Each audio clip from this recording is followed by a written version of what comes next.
anywhere between 35 nanomolar and 20 micromolar, so enormous range.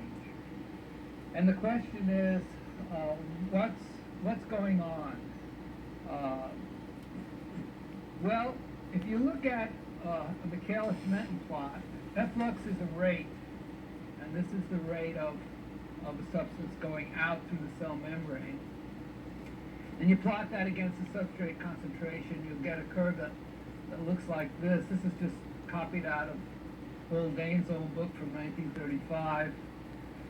Now, if your detector of the rate is weak, it's very hard to find zero on this curve. Where is zero?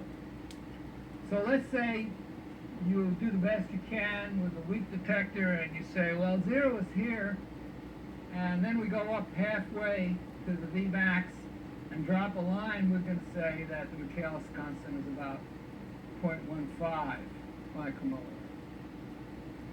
Suppose we get a much better detector. Now we can go lower and we can extrapolate a line that gets us to zero down here. Now if we go to half Vmax, you see the Michaelis constant is going to be like 0.03. It's going to be a much lower number. Even though these points and the maximum velocity are the same, the question is, how do you find zero on these curves?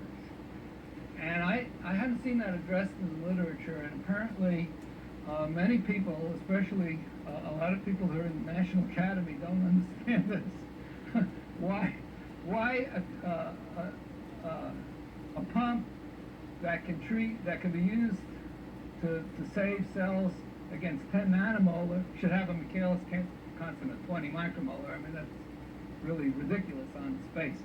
So the question is, if you're looking at a new system and you want to know the Michaelis constant, or at least approximate it, the first thing to do is to think about what is the physiological level that this thing usually works with, and try to get down to the physiological range as best you can, and then second, to get your best detector that you can, so that you can accomplish that goal. That's why I like fluorescence, because it gets you down into this range. Mind you, you're measuring a concentration divided by time, because this is a rate.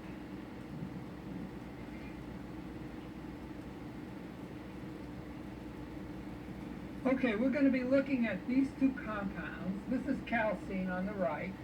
Calcine has 3 carboxyl groups, so that it's highly polar. You'll notice that all these double bonds are now coupled. This is a highly fluorescent substance, and can be readily detected by fluorescence measurements.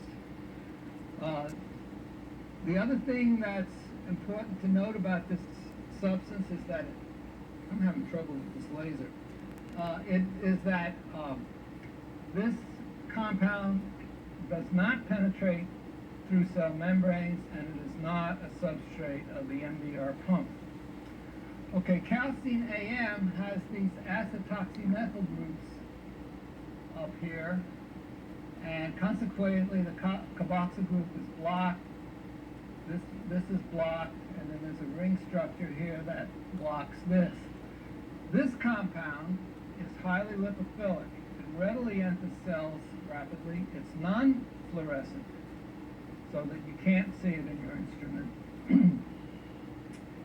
And of course, this ester linkage is labile, and it's hydrolyzed by esterases inside the cell.